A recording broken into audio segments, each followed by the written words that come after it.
욥기 1장 1절로부터 5절까지 말씀이 되겠습니다. 우리 다 찾으셨으면요, 우리 한 목소리로 함께 우리 욥기 1장 1절로부터 5절까지 함께 읽도록 하겠습니다. 시작. 우스 땅에 욥이라 불리는 사람이 있었는데 그 사람은 온전하고 정직하여 하나님을 경외하며 악에서 떠난 자더라. 그에게 아들 7과 딸 3이 태어나니라.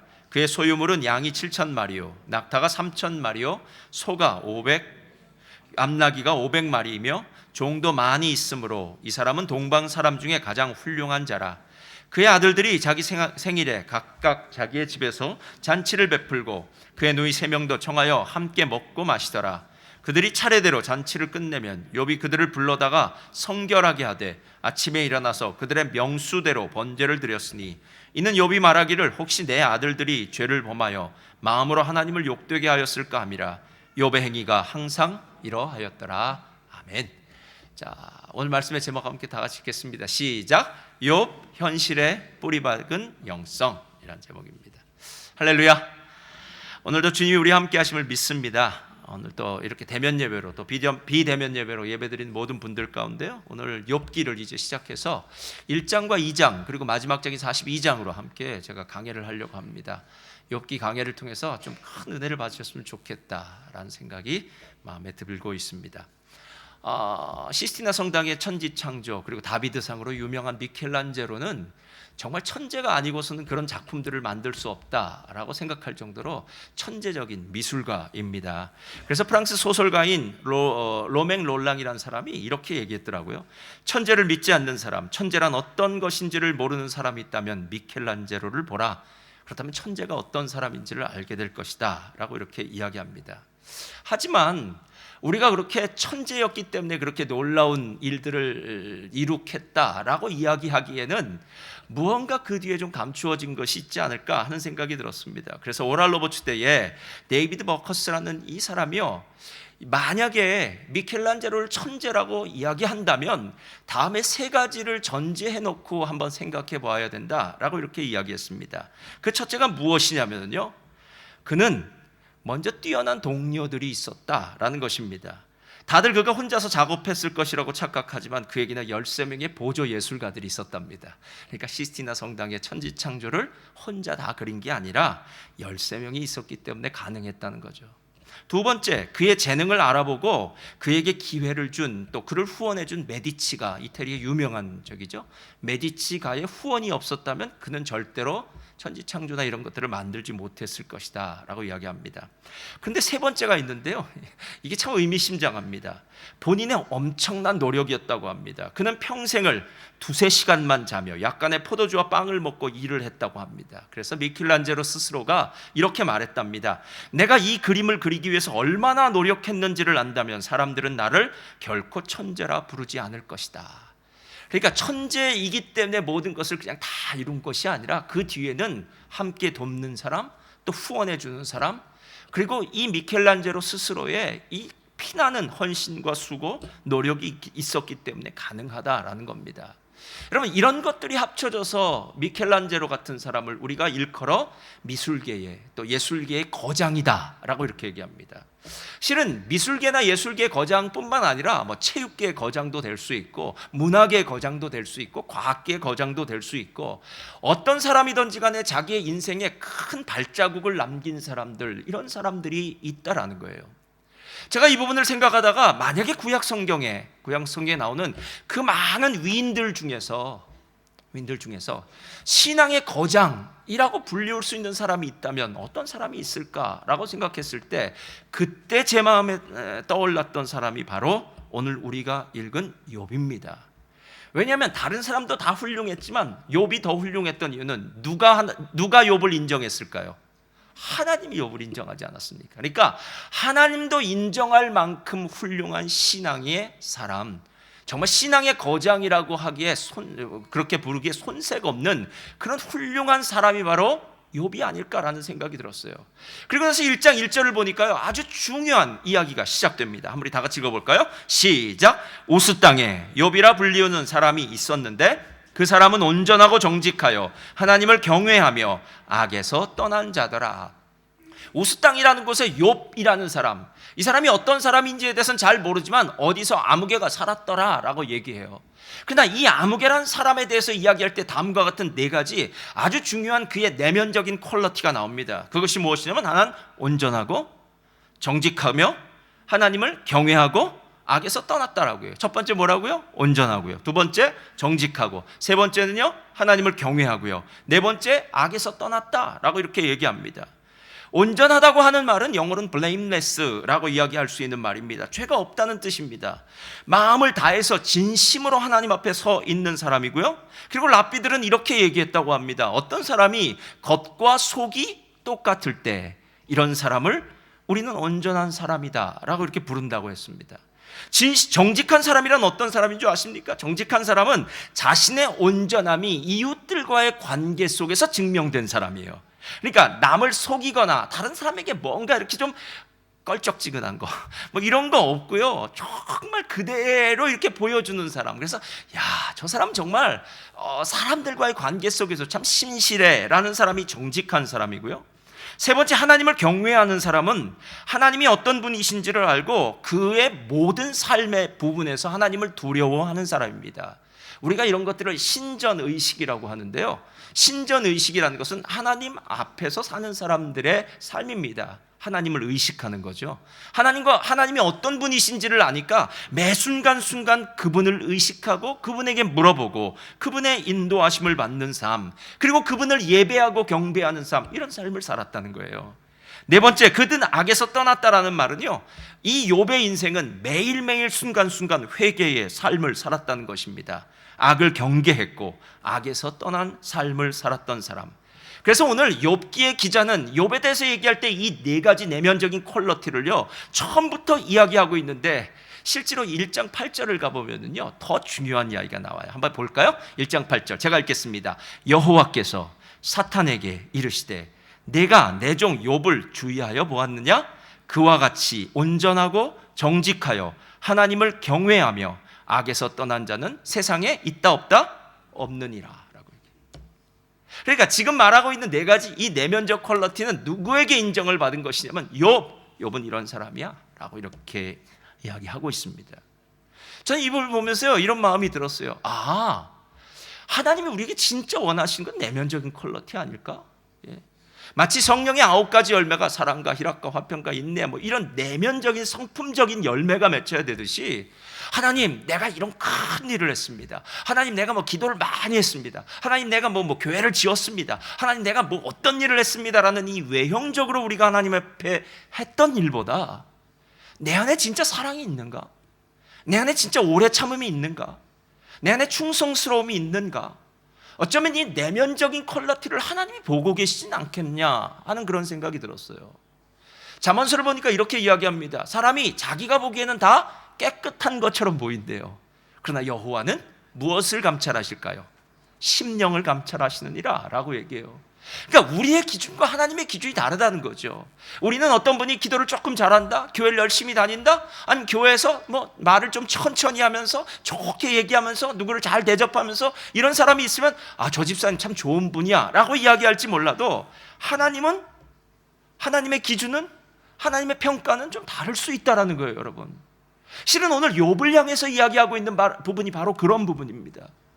오늘 말씀의 제목은요, 욥 현실에 뿌리박은 영성이에요.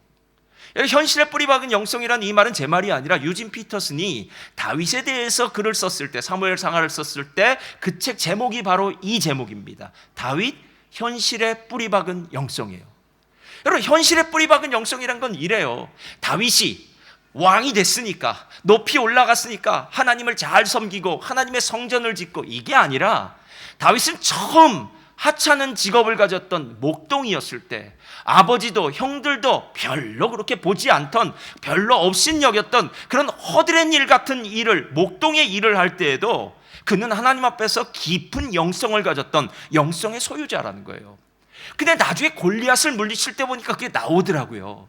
왕이시여 걱정하지 마소서, 이렇게 여호와의 이름을 모독하는 이 할례 받지 못한 이방인, 이 골리앗 같은 이놈은 제가 나가서 처단하겠습니다. 왕이시여 그거 아십니까? 제가 아버지의 양을 지킬 때 곰이나 사자가 와서 양을 물어가면 제가 그 그 사자의 입을 찢고 그 입에서 제 양을 건져냈습니다.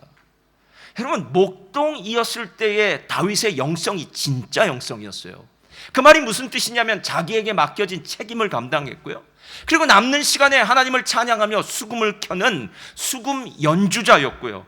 그러니까 삶 가운데서 하나님 앞에 깊은 영성이 있었으니까 하나님께서 어느 날 그를 보시고 이새의 아들 다윗, 목동이어서 양들과 함께 있던 그 사람을 뽑아내셔서 이스라엘의 왕으로 삼으시는 놀라운 일을 하시지 않았느냐라는 거예요. 우리는 어떤 사람이 위대하다, 이 사람의 신앙이 참 깊다라고 얘기할 때 그 사람의 종교성을 볼 때가 있습니다. 그러나 여러분, 오늘부터 욥을 보면서 한번 그 종교성의 문제를 좀 내려놨으면 좋겠어요. 특별히 오늘 이 이야기를 보면서는요, 저는 욥은 종교적으로 훌륭한 사람이 아닌 것 같다라는 생각이 들었어요. 그래서 제가 한번 세 가지 부분에서 욥이 어떤 현실에 뿌리박은 영성을 가졌는지를 보게 됐어요. 첫째로 해주세요. 다 같이 읽겠습니다. 시작. 가정에서 증명된 영성. 자, 어디서 증명됐다고요? 가정이요. 예. 자, 2절 보면 이렇게 시작합니다. 그에게 7 아들과 딸 셋이 태어나니라. 성경은 언제나 숫자를 이야기할 때마다 숫자의 의미가 담겨 있어요. 7과 3은 완전 숫자입니다. 그래서 하나님이 천지를 창조하실 때 7일 만에 창조하시고요, 성부, 성자, 성령 삼위일체, 이 셋의 숫자는 신적인 완전함의 숫자고, 7이라는 숫자는 완벽한 숫자, 그리고 충만한 숫자를 7이라고 이야기합니다. 여러분, 그래서 이 두 가지 숫자를 이야기하고 있는 것은 욥이 지금 하나님 앞에 어떤 복을 받았는지에 대해서 지금 보여주고 있는 거예요. 당신은 농경사회였고요, 그리고 지금 분명히 이 욥도 아마 농사를 지었을 겁니다. 근데 농사와 함께 그에게는 많은 양의 양과 소와 나귀, 암나귀와 약대 같은 것들이 있었어요. 뭐 7,000마리씩 있었다고 하니까요. 지금으로 보면은, 여러분 대관령 가보셨습니까? 대관령에 가보면은 이 소 키우시는 분이 있는데요, 만약에 그분이 소를 7,000마리를 키웠다고 한번 생각해 보세요.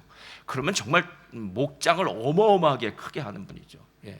그러니까 지금 이렇게 크다라고 하는 하나님 앞에 복을 받았다는 것이 바로 지금 이 아들 7과 딸 3을 가졌어요. 게다가 아들 7이라는 의미는 당시 목장을 경영하고 땅을 경영해야 될 텐데, 그러면 당연히 아들들이 많이 필요하고요, 일꾼이 될 아들들이 7명이나 되었다는 것은 이 가정이 하나님이 주신 그 복을 다복하게 누리고 있다라는 것입니다. 실제로 시편을 보면요, 127편에 이렇게 이야기해요. 보라, 자식들은 여호와의 기업이요 태의 열매는 그의 상급이로다. 젊은 자의 자식은 장사의 수중의 화살 같으니 이것이 그의 화살통에 가득한 자는 복되도다. 그들이 성문에서 그들의 원수와 담판할 때에 수치를 당하지 아니하리라. 할렐루야.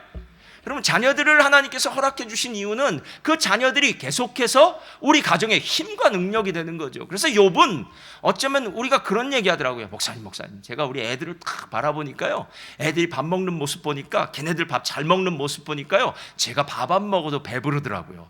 든든한 자녀들 몇 명 딱 버티고 있는 것 보니까 제가 그 애들 얼굴만 봐도 기분이 좋더라고요. 이렇게 말씀하시는 분들이 있듯이 욥은 지금 행복한 가정입니다. 그런데 욥의 영성, 욥의 가정에서의 영성은 4절에 나타나요.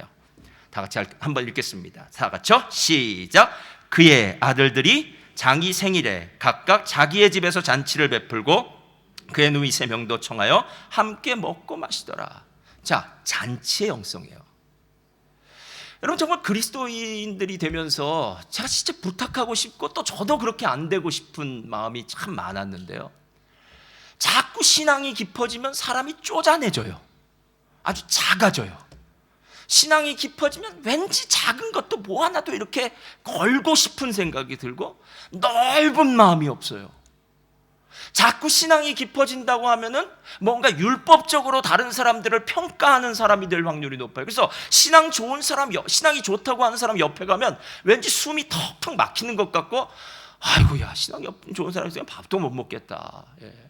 그 중에 신앙이 제일 좋다고 하는 목사님 옆에서는 밥도 못 먹죠. 그래서 신앙이 턱턱 막히는 것 같으니까 막 이런 마음이 든다고. 여러분, 그렇지 않습니다. 신앙이 있는 사람은요, 마음이 넓은 줄 믿습니다. 할렐루야. 오늘 아멘 적죠? 자, 다시요. 신앙이 깊으면 마음이 넓어지는 줄 믿습니다. 신앙이 깊어지면 잔치의 영성이 생기는 거예요. 지금 아들들이 생일날마다 잔치를 베푸는 건 누구에게 배웠겠습니까? 이 당시엔 가부장적인 시대였으니까요. 아버지가 잔치를 주도했겠죠. 자, 첫째 아들, 이제 요번엔 니네 집에서 해야 된다. 음식은 웬만하면 요번엔 아사도를 하여라. 두 번째, 뭘 하여라. 회를 하여라. 하면서 아버지가 한마디씩 더, 아니면 내가 요즘은 회를 먹고 싶구나. 이러면 요번에 잔치 자리엔 그게 나오겠죠. 여러분, 욥은 훌륭한 신앙이기 이전에 저를 따라서 말합니다. 욥은 훌륭한 아빠였습니다. 여러분, 훌륭한 아빠가 되셔야 돼요. 훌륭한 아빠가 먼저 돼야만 훌륭한 신앙이 될 수 있습니다. 제가 멜번에 와서요 가장 기뻤던 게 있어요. 그게 뭐냐면, 제가 다른 이민사회도 많이 가봤는데 멜번 같은 이민사회는 제가 못 봤어요, 몇 번. 그건 뭐냐면요, 우리 교회도 그런데요, 30대 40대의 남자 집사님들이 가정에서는 요리도 잘하고 밖에 나가선 일도 잘하고 애들도 잘 보고 자녀들과 캠핑도 가고, 세상에 이런 남편들이 있는 곳은 멜번밖에 없더라고요. 할렐루야. 저희 교회만 그런가?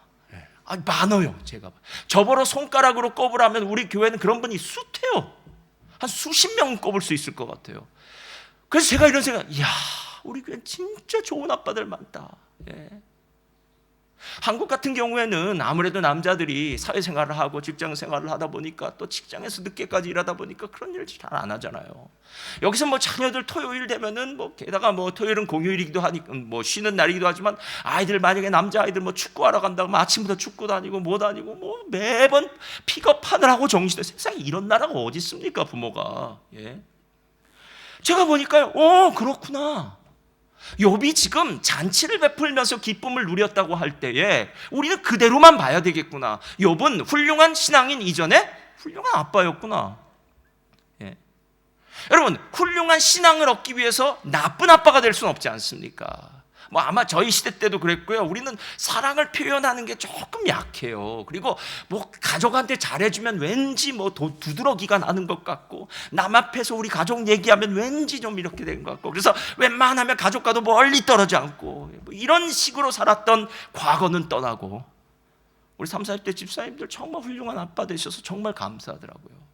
전도서로 보면 어떤 이야기가 나온 줄 아십니까? 전도서 9장 9절이요. 다 같이 읽겠습니다. 시작. 내 헛된 평생의 모든 날, 곧 하나님이 해 아래에서 내게 주신 모든 헛된 날에. 자, 여러분, 헛된 날이라는 것은요, 이 땅에 속한 시간은 헛된 시간이에요. 이 땅의 시간은 금세 지나갑니다. 정말 금세 지나가요. 아이를 언제 태어났나 했더니 벌써 걸어 다니기 시작해요. 코로나 끝나고 나니까 벌써 아이가 됐더라고요. 근데 아이가 그다음에 학생이 됐더라고요. 자, 헛된 날에 뭐 하라고요? 내가 사랑하는 아내와 함께 즐겁게 살지어다. 그것이 내가 평생에 해 아래에서 수고하고 얻은 내 몫이니라. 가족이 행복하게 사는 게 하나의 몫이랍니다. 이게 진짜 일상의 영성이에요. 지금 욥의 영성이에요. 욥의 영성이에요. 가정의 영성이에요. 가정이 행복해야 돼요. 그래서 밖에서 놀지 말고 집으로 들어가야 됩니다. 할렐루야. 밖에서 안 노시기를 주님의 이름으로 부탁드립니다. 여러분은 놀지도 않지만. 자, 가정에서의 좋은 아빠가 되는 것이 욥이었다면 두 번째가 있어요. 자, 다 같이 읽겠습니다. 시작. 일터에서 증명된 영성이요. 3절. 그의 소유물은 양이 7,000마리요, 낙타가 7,000마리요, 소가 500마리요, 암나귀가 500마리며. 자, 여기에는 많은 양떼, 소떼, 암나귀, 약떼가 있어요. 이런 것들은 지금 목축을 하고 있다는 거예요. 여러분, 장사와 경영의 차이를 아십니까? 물건을 파는 것은 장사고요, 그리고 물건을 파는 사람들을 관리하는 것은 경영이에요. 근데 욥은 장사를 잘했을 거예요. 그 말이 무슨 뜻이냐면, 그가 소유물이 양이 7,000마리, 낙타가 7,000마리 이랬다면 이 7,000마리씩이나 되는 양도 잘 키웠을 거고요, 낙타도 잘 키웠을 거고요. 마치 여러분이 텃밭에서, 아주 시골에서 자란 분들을 텃밭에서 식물들 잘 키우지 않습니까? 그런 경험이 있어서 잘 키우듯이 목축에 있어서는 욥은 남들보다 훨씬 잘하는 사람이 되었으니까 이렇게 많은 양과 소떼를 거느렸겠죠. 근데 거기서 끝나지 않고 종도 많이 있었으니 라고 얘기해요. 이건 경영이에요. 경영이요. 예. 그러니까 욥은 사업가예요. 기업가예요.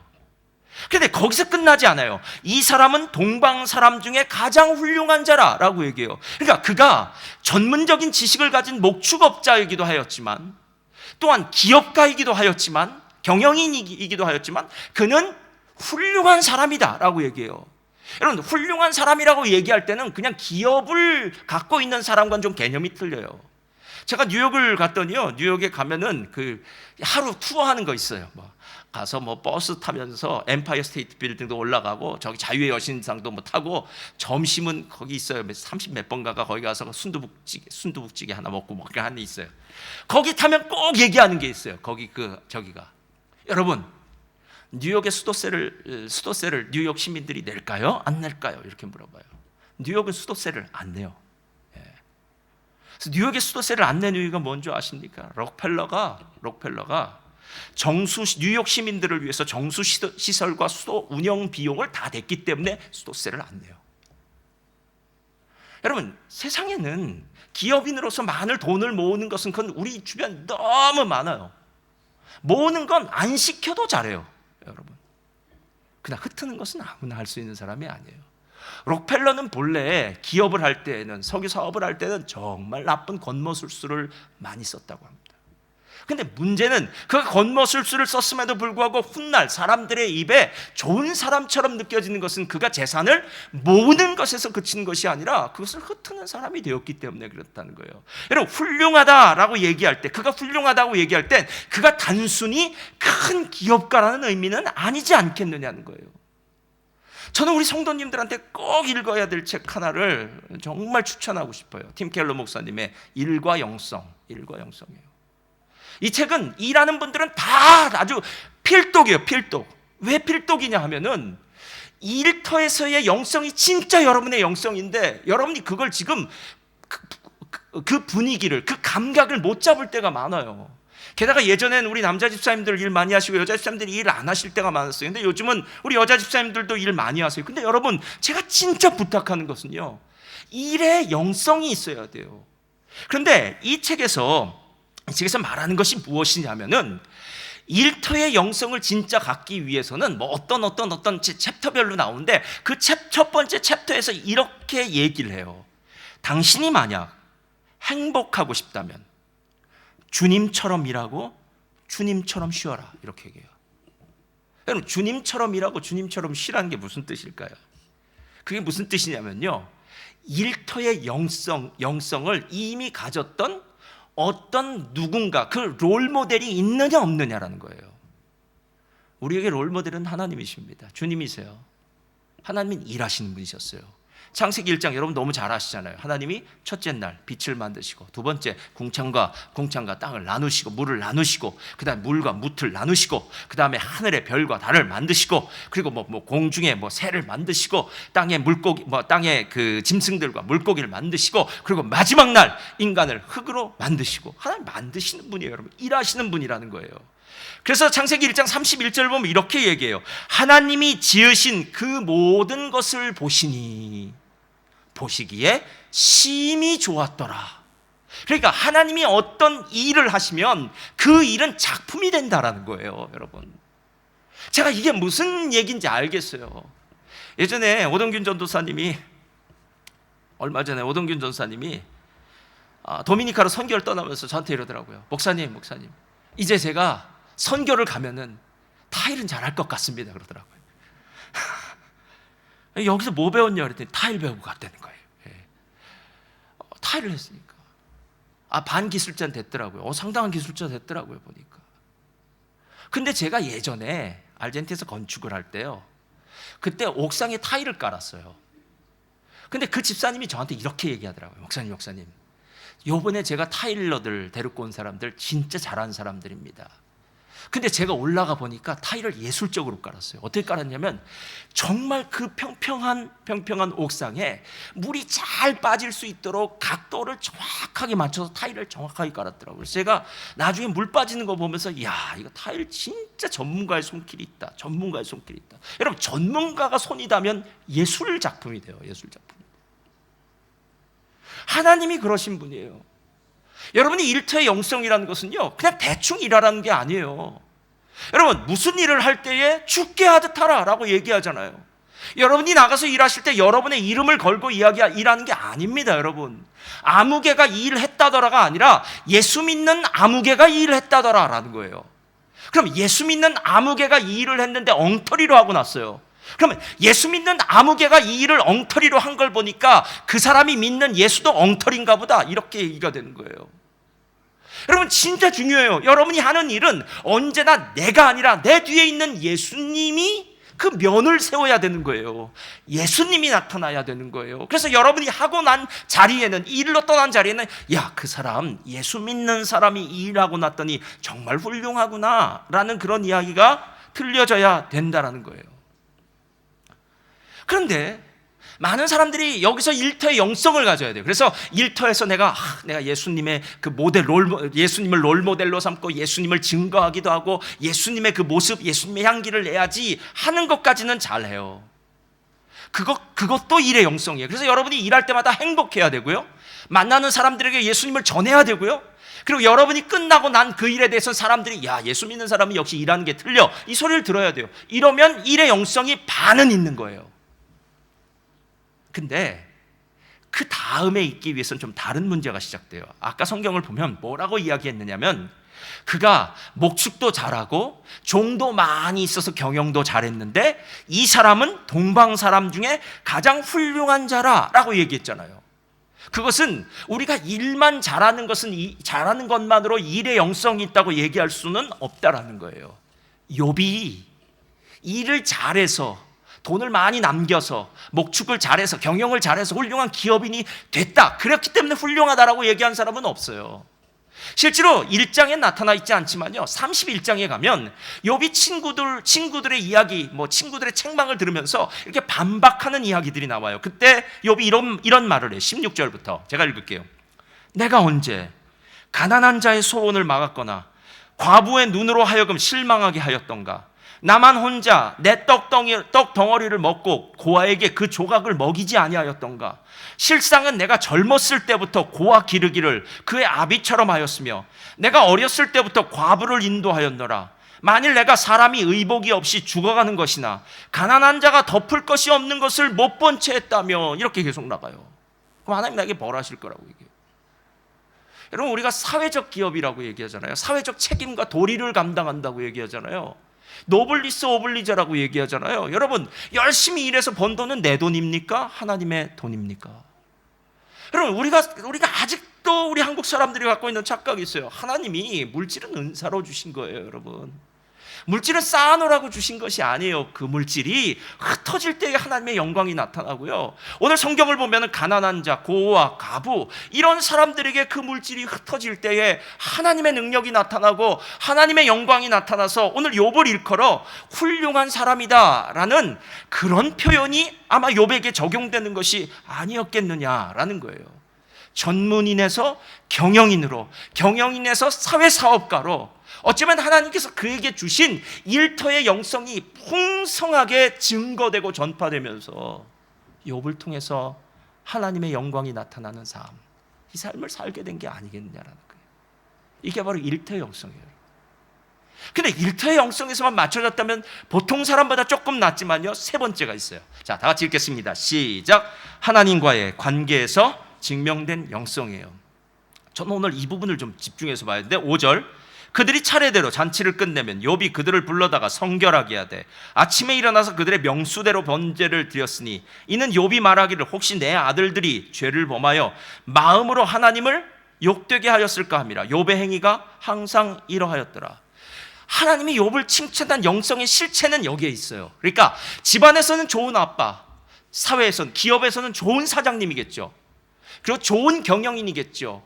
그리고 어렵고 가난한 사람을 돕는 아주 훌륭한 사회사업가였겠죠. 그러나 여기서 끝난 것이 아니라 그가 하나님과의 관계 속에서 어떤 내면적 퀄리티를 갖고 있었느냐, 이것이 언제 보여지냐면 잔치가 끝나면 차례대로 아들들을 한 명씩 불러서 번제를 드렸대요. 여러분, 하나님께 드리는 제사 중에 제일 비싼 제사가 번제예요. 번제는 자기가 자기의 재산이 얼만큼 있느냐에 따라서 맞춰서 하나님께 드리는 거예요. 그러니까 다 같이 똑같이 드리는 게 아니에요. 예를 들어 우리 중에 좀 돈이 어느 정도 여유가 있다고 한 사람들은 소를 바쳐야 되고요. 우리 집은 그것보다 조금 여유가 덜해. 그럼 양을 바쳐야 되고요. 야, 우리 집은 그것보다도 없어서 거의 없어. 그럼 집에서 집비둘기나 산비둘기를 키워요. 그러면 집비둘기나 산비둘기를 바치면 돼요. 그러니까 이건 자기의 경제력에 따라서 하나님 앞에 드리는 거예요. 근데 번제가 가장 큰 희생이 드려지는데 오늘 명수대로 한대요. 게다가 7명의 생일이면 또 10명이죠, 자녀가. 그러다 엄마 아빠도 생일해야 될 거 아닙니까? 그렇죠? 그러면 1년에 12번은 적어도 생일 잔치를 했을 거예요. 그러니까 12명 곱하기 12번 곱하기 12를 해야 돼요. 왜 10명이 자녀니까 열을 해야 돼요. 12 곱하기 열은 120. 다 아는데 이렇게 얘기한 거예요. 120. 그러니까 이 집은 매년 소 120마리 날아가야 된다는 거예요. 기본적으로 잔치만 해도. 그러면 잔치 때도 또 소 잡았을 거 아니에요. 그러니까 이 집은 잔치에서 소 잡고 제사로 소 잡고 하다 보면 소는 1년에 수백 마리가 넘는 소가 잡혔을 거라는 거예요. 수백 마리의 소를 잡으면서도 그 부를 계속해서 유지해야 될 것. 여러분, 너무 번거롭고 복잡하지 않아요? 아니 한꺼번에 10명 데려다 놓고 야 1번, 2번, 3번, 4번, 5번, 6번, 10번 우리 함께 공동으로 제사 드리자. 가장 살찐소 한 마리 데려와라. 그래서 한 마리 드리면 되는 거 아닙니까? 뭐 이렇게 번거롭게 한 명 합니까? 거기엔 이유는 두 가지 단어 때문에 그래요. 첫 번째 뭐냐 하면요, 혹시 내 아들들이, 거기에 밑줄 그어야 돼요. 혹시 내 아들들이. 두 번째, 마음으로 라고 얘기해요. 지금부터 하는 얘기를 여러분 아프지만 힘들지만 잘 들으시기 바랍니다. 자식을 믿지 마시기 바랍니다.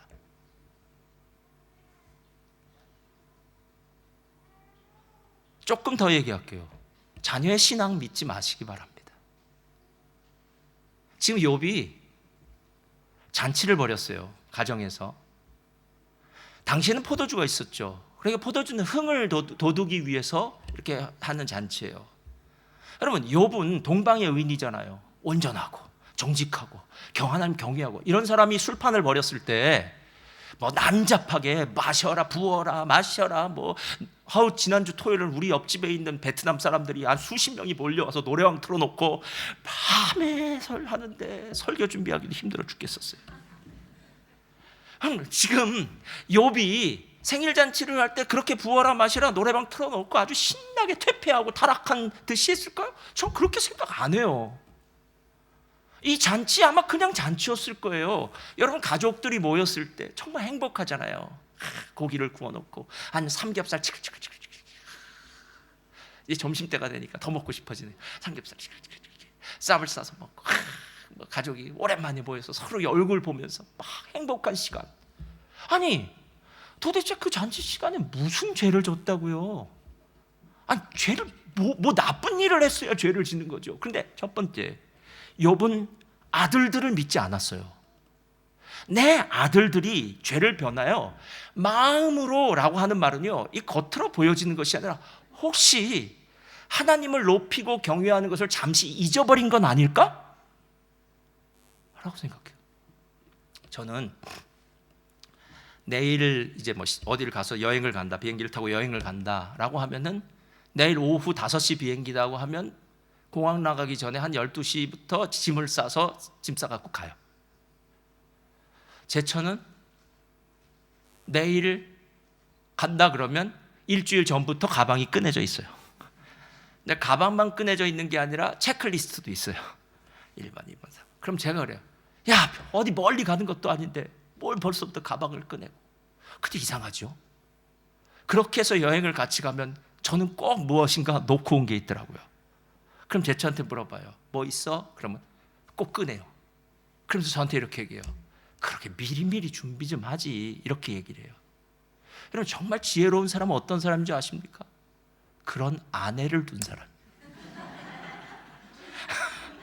제가 실수해도 옆에서 이렇게 근데 만약에 여러분 옆에 그런 사람이 없다면 여러분이 하셔야 돼요. 여러분 제가 자녀를 믿지 말라는 게 진짜 자녀를 믿지 말아라 라는 그런 말이 아니에요. 여러분이 없을 때 진짜 여러분 자녀들이 하나님 앞에 와서 눈물을 흘리면서 예배드릴 수 있을까요? 오늘이라도 하나님 나를 부르셨다면 우리 자녀가 꼬박꼬박 주일 나와서 하나님께 예배드리고 하나님 앞에서 살까요? 여러분 이게 자신 없다면은요, 여러분 눈물 흘리면서 통곡하셔야 돼요. 무엇 때문에 사십니까? 무슨 영화를 보려고 사십니까? 살면서 진짜 여러분이 원하시는 게 무엇입니까? 제가 결혼할 때 저희 부모님이 그렇게 얘기하더라고요. 야, 우리는 너희들한테 다른 거 원하지 않는다. 그냥 행복하게만 살아라. 행복하게만 살아라. 근데 살다 보니까 그게 얼마나 어려운 건지 알겠어요. 왜냐? 함께 살다 보니까 자꾸 싸우더라고요. 사람이 맞춰간다는 게 그렇게 쉽지 않아요. 그래서 서로 둘이 행복하는 것만도 어려워요. 그래서 그때 부모님이 왜 그런 걱정을 했는지 알겠어 라는 생각이 드는 거예요. 근데 진짜 신앙인 부모님들은 자녀들을 향해서 어떤 걱정을 하냐면요, 우리 자녀가 진짜 신앙생활 잘할까? 여러분 솔직하게 한번 여러분 스스로에게 얘기해 보세요. 여러분이 안 계신데도 여러분 자녀들이 진짜 신앙생활 잘할까요? 그게 자신 없다면요, 오늘부터 다 바꾸셔야 돼요. 가서 붙들어 놓고 얘기해야 돼요. 엄마 아빠가 부탁이다. 엄마 아빠가 정말 부탁이다. 너 내가 없더라도 하나님은 잘 믿어야 돼. 하나님을 경외하는 사람이 돼야 돼. 하나님을 의지해야만 돼. 예배는 빠지지 말아야 돼. 엄마 아빠가 부탁이다. 여러분 이 얘기 해야 되지 않겠느냐라는 거예요. 욥이 왜 다른지 여러분 아시겠어요? 욥이 다른 이유는요, 욥은 하나님을 경외하는 자라고 할 때에 대충 우리 애들 교회 학교에서 애들 잘 키우겠지, 이 정도로 멈추지 않았다는 거예요. 교회 학교 보내야죠. 당연히 어떻게 해서든지 교회 데리고 가서 교회 학교 보내. 근데 그건 기본이고요. 순간순간 삶 가운데 한번 엄마도 아빠도 체크해 보라는 거예요. 너 요즘 어떻게 살고 있니? 요즘 직장 생활하고 있다는데 요즘 큐티는 하고 있니? 너 11조는 하나님 앞에 드렸니? 여러분 이거 얘기해야 줘야 될 거 아니에요. 물질의 주인임을 하나님 앞에 고백해야 될 거 아닙니까? 여러분 그런 일 안 하면서 무슨 신앙을 가르치시겠다고요? 여러분 작은 돈을 벌었을 때 11조를 안 한 사람이 하나님의 큰 복을 받았을 때 그 물질을 진짜 떼어놓고 하나님께 드릴 수 있을까요? 그런 일 거짓말입니다. 제가 지금까지 그런 사람 못 봤어요. 제가 가게를 개업할 때 집사님들이 저한테 그런 얘기를 너무 많이 했어요. 목사님 그거 아세요? 제가 이 가게가 잘 되면 선교헌금을 많이 내겠다고. 그런데 그런 분들 중에 선교헌금 한 번 없더라고요. 하나님은 우리한테 많이 내라고 한 적 한 번도 없어요. 그냥 있는 거 내시면 됩니다. 받은 거 내시면 돼요. 없는 건 안 내셔도 상관없어요. 하나님이 무슨 세금 징수원입니까? 데케이인가요? 데케이 아니죠. ATO입니까? 왜 갑자기 옛날에 ATO입니까? 세금 걷어가는 분입니까? 그런 분 아닙니다, 여러분. 하나님께 우리의 감사의 마음을 어렸을 때부터 연습하는 거 아닙니까, 여러분? 그 연습이 안 됐는데 어떻게 나중에 복을 받겠습니까? 이건 불가능하다는 거예요, 불가능하다는 거예요. 그러니까 지금 욥이 그렇게 신앙인이었던 이유는 자기 자녀들이 분명히 다른 사람들에 비해서는 훌륭한 신앙인인 것처럼 보여도 혹시나 그 마음에 하나님을 욕되게 했을지 몰라. 하나님을 혹시 잊어버렸을지 몰라. 하나님을 찬양하고 높이는 일을 잠시 놓쳤을지도 몰라 라는 생각을 하고 있었다는 거예요. 신약에 가면은 사도행전 10장에 고넬료라는 사람이 나와요. 고넬료는 제가 보니까 구약의 욥과 같은 사람이에요. 그러니까 신약의 욥은 고넬료예요. 왜냐? 고넬료에 대해서 이야기할 때 이렇게 얘기를 시작해요. 그가 경건하여 온 집안과 더불어 하나님을 경외하며, 그가 경건했답니다. 그런데 온 집안과 더불어라고 얘기해요. 그러니까 그가 좋은 아빠로서, 좋은 기업인으로서, 좋은 직장인으로서, 좋은 일터의 사람으로서 살았지만 중요한 것은 좋은 신앙인으로서 가정을 잘 이끌고 가는 사람이었다는 거예요. 그래서 이 고넬료가 이방인들 중에는 첫 번째로 성령 받는 놀라운 역사를 받은 사람 아니겠느냐라는 거예요. 제가 아까 좀 전에 얘기했던 팀 켈러의 일과 영성이란 책의 첫 번째 장이, 만약에 당신이 행복하려면 하나님처럼 일하고 하나님처럼 쉬어라 라고 얘기하지 않습니까? 제가 아까 반만 얘기하고 반은 얘기 안 했어요. 왜냐하면 첫 번째 뭐가 나왔냐면 하나님처럼 일하라고 할 때는 하나님이 어떻게 일하셨는지를 보고 일하면 돼요. 하나님은 먹고 살기 위해서 일하시는 분이 아닙니다. 하나님 구원을 위해서 일하시는 분이에요. 하나님은 이 세상에 한 복을 위해서 일하시는 분이에요. 선을 위해서 일하시는 분이에요. 근데 제가 한번 질문해 볼 테니까 여러분 스스로에게 대답하세요. 하나님이 6일 동안 일하시고 난 다음에 너무 피곤하셔서 7일째는 쉬셨습니다. 맞나요? 하나님이 6일 동안 일하고 나니까 아휴 내가 그냥 6일 동안 하니까 그냥 삭신이 쑤시고 관절통이다 관절염이다 이래가지고 누우셔서 좀 더 푹 주무셨다 일어나셔서 텔레비 켜서 드라마 보시면서 지냈을까요? 아니요, 그렇지 않아요. 하나님은 쉬실 필요가 없어요. 아까 하나님처럼 일하고 하나님처럼 쉬라고 할 때 우리가 쉼에 대해서 잘못 생각하고 있다는 거 아십니까? 팀 켈러 목사님은 이렇게 얘기해요. 우리가 쉼이라고 얘기할 때는 반드시 다음과 같은 전제가 들어가야 된다는 거예요. 쉼이란 하나님을 예배하고 세상을 찬찬히 들여다보고 즐기는 시간을 갖는 거래요. 이제 한번 다시 들어보세요. 하나님을 예배하고 세상을 찬찬히 들여다보고 즐기는 시간이에요.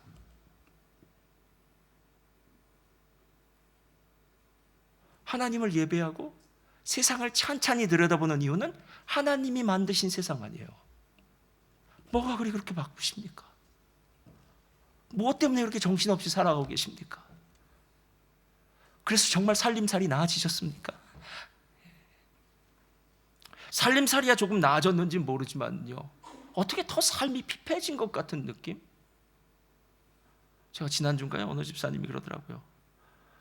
주말이나 이럴 때 되면 주일이면 막 더블 페이가 나오고 하니까 그때까지도 그냥 콜 불러서 갔더니 영이 황폐해져서 더 이상 못 살겠다 그래서 일부러 일을 멈췄다 그러더라고요. 여러분, 우리 영혼이 황폐해진다는 거 아세요? 여러분, 무엇을 원하십니까? 영적인 은혜를 원하세요? 아니면 현찰을 원하세요? 세상에 있는 모든 것들은요, 시간별로 일하면 현찰이 들어와요. 그런데 이건 생각하셔야 돼요. 만약에 여러분이 영적인 것을 함께 생각하지 않으면 내 손에 현찰은 주어졌을지 몰라도 영적으로는 빈곤하고 가난하고 가련한 사람이 될 수밖에 없어요. 그리고 영적으로 빈곤하고 가련해지면 무엇이 생긴 줄 아세요? 짜증이 나요. 아니, 돈은 분명히 더 있으면 행복해져야 되잖아요. 근데 돈은 분명히 더 있어요. 근데 가정은 행복하지 않아요. 왠지 불만이 일어나기 시작해요. 다른 사람과 더 비교하기 시작해요. 여러분, 돈을 더 번다고 내가 많은 것들을 누리며 사는 것도 아니더라고요, 보니까. 사람의 행복이 소유의 많고 적음에 있지 않다는 건 여러분 너무 잘 아시지 않습니까?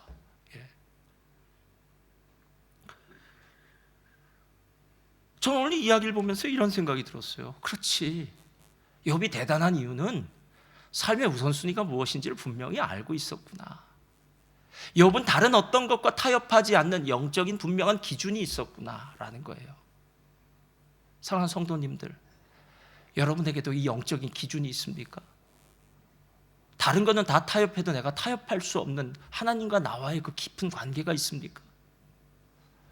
우리 지난주부터 성경 일독 100일 시작했거든요. 100일 하시는 분도 있고 안 하시는 분도 있어요. 그런데 여러분, 제가 여러분에게 이건 부탁이 아니라 간곡한 부탁입니다. 바쁘십니까? 무엇 때문에 바쁘십니까? 아니, 세상에 성경도 못 볼 만큼 바쁘다면 그리스도인 맞습니까? 여러분, 멀리 운전하면서 타고 다니시는 분들은요, 오디오 성경만 들으셔도 돼요. 그러면 일독은 그냥 끝나요. 여러분이 찾기만 하면 성경을 듣고 읽고 할 수 있는 시간, 그 상황은 다 만들어낼 수 있어요. 내가 좋아하는 펜트하우스는 어떤 시간을 내서라도 다 보살펴보면서 펜트하우스보다 더 재밌는 창세기, 출애굽기, 레위기, 민수기, 신명기는 어디론가 사라져버리는 우리의 이 비참한 현실. 여러분, 그리스도인 맞습니까? 이렇게 묻는 거예요. 20대 청년으로 에콰도르에 들어가 식인 족속인 아우카 족속에게 복음을 전하러 들어갔다가 복음도 못 전하고 죽은 사람이 있어요. 때 있었던 여러분 창이라는 영화에서도 보셨겠지만요, 짐 엘리엇, 그분의 부인이 미망인이었어요. 그런데 나중에 다시 이곳으로 가요, 에콰도르에. 저도 에콰도르 가본 적인데 에콰도르과 브라질이 함께 붙어서 거기가 큰 아마존 지역이에요. 깊은 아마존 지역. 그런데 짐 엘리엇이 20대 때 정말 식인 족속, 한 번도 복음이 들어가 있지 않은 그 족속들에게 내가 들어가겠다라고 얘기했을 때 그가 매일 편지를 써요. 위튼스, 제 신학교에서 편지를, 자기 일기를 써요, 일기를. 근데 그 일기장 중에 어느 구절에 이런 구절이 나와요. 하나님, 내 생에 이 나태한 막대기들에 불을 붙여주사 주님을 위해 타게 하옵소서. 하나님이여, 내 생을 모두 쓰소서. 내 생은 주님의 것이옵니다. 나는 오래 살기를 원하지 않습니다. 오히려 주 예수님의 생처럼 충만한 그리고 알찬 삶이 되기를 원합니다. 세상에서 잘 살아서 뭐 하시려고요? 세상에 건강하셔서 뭐 하시려고요? 세상에서 오래 사셔서 뭐 하시려고요? 아니, 만약에 계속 그렇게 살 수 있다면 제발 좀 그렇게 하세요. 그러나 만약에 우리의 인생의 마지막 종착역, 이 땅의 종착역이 죽음이라면 여러분, 그 허무한 죽음을 위해서 그렇게 살 수는 없지 않습니까? 땅을 바라보면 헛된 것뿐이에요. 우리의 눈을 들어 하늘을 바라보기 시작하면 그때 하나님이 보여지고요, 하나님이 내게 원하는 일이 우리의 삶 가운데 느껴지기 시작해요. 여러분, 무엇이 가장 기쁘십니까? 저는 하나님께 예배드릴 때가 제일 기뻐요. 주님의 일을 감당할 때가 기뻐요. 하나님의 뜻을 할 때가 너무나 기뻐요. 저는 목사니까요, 직업이 이 직업이에요. 그래서 이걸 할 거예요. 근데 순간순간 저는 스스로에게 이렇게 질문을 해요. 내가 목사로서 하는 일 말고 그리스도인으로서 하는 일, 나중에 하나님 앞에 가면은 네가 그리스도인으로서 한 일을 평가받게 될 거야. 그러니까 그 일을 해야 돼. 저와 여러분의 삶 가운데 그리스도인으로서 할 일, 그 일을 하시면 됩니다. 욥, 현실에 뿌리 박은 영성. 그 욥이라는 이름에 여러분의 이름을 갖다 붙이십시오. 제주호, 현실에 뿌리 박은 영성을 산 사람. 하나님 앞에 이런 평가를 받으시기를 주님의 이름으로 축원드립니다.